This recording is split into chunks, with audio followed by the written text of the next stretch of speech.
KPHB police station పరిధి మిత్రా హిల్స్లో భర్తను చంపి పాతిపెట్టిన కేసును పోలీసులు ఛేదించారు.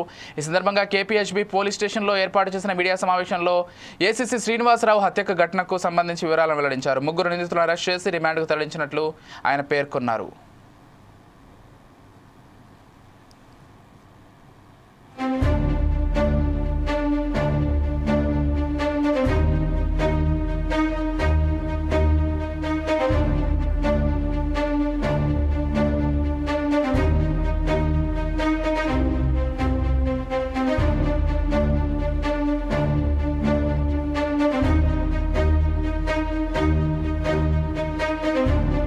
నిన్న రోజు వల్లినాయక్ అని చెప్పేసి ఆటో డ్రైవరు అతను పోలీస్ స్టేషన్కి వచ్చి చిన్న ఇన్ఫర్మేషన్ ఇవ్వడం జరిగింది.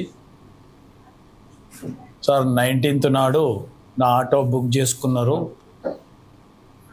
నిజాంపేట్లో ఒక ఇంట్లో. వాళ్ళు చెత్త కుప్ప అని చెప్పి తీసుకొని సంగారెడ్డి చెరువులో వేసి రావాలని చెప్పి 3500కు మాట్లాడుకొని ఆ చెత్త మూటను తీసుకొని ఆటోలో పెట్టుకొని ముగ్గురు కలిసి సంగారెడ్డి వైపు ప్రయాణం చేస్తుండగా అక్కడ శ్మశానం వచ్చింది దారిలో. అక్కడ ఆపమని చెప్పారు. శ్మశానంలో ఏం పని అంటే మూట శ్మశానంలో వేయాలంటే అతనికి డౌట్ వచ్చింది, ఇది ఎక్కడో ఉంది అని చెప్పేసి ఆటో డ్రైవరు వాదించి నేను తీసుకపోతే పోలీస్ స్టేషన్ తీసుకపోతా, లేకుంటే మీ ఊరికి, లేకుంటే ఎక్కడి నుంచి తీసుకొచ్చిరో అక్కడికే పోవాలి అని చెప్పి అక్కడ అల్లరి చేసిండు. సరే అని వాళ్ళు ఒప్పుకొని మళ్ళీ నిజాంపేట వచ్చారు వాళ్ళ ఇంటికి.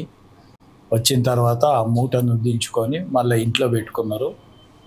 అతనికి స్మెల్ వచ్చింది. అప్పుడు ఎంబడే పోలీస్ స్టేషన్కు నెక్స్ట్ డే వచ్చి ఇన్స్పెక్టర్ రాజశేఖర్ని కలిసి ఆ విషయం చెప్పాడు. ఎంబడే ఇన్స్పెక్టరు మరియు వాళ్ళ ఎస్ఐస్ లింగం వీళ్ళంతా టీం కలిసి ఆటో డ్రైవర్తో మాట్లాడిన తర్వాత ఎక్కడైతే ఇంట్లో దించారో ఆ ఇంటికి వెళ్ళి చూడగా అక్కడ తాళం వేసి ఉన్నది. ఇమ్మీడియట్గా వాళ్ళ గురించి ఎంక్వైరీ చేసిన తర్వాత మల్లేష్ అనే వ్యక్తి దొరికిండు. ఆ మల్లేష్ని తీసుకొని వచ్చిన తర్వాత జ్యోతి భార్యాభర్తలు మల్లేష్ జ్యోతి వాళ్ళిద్దరిని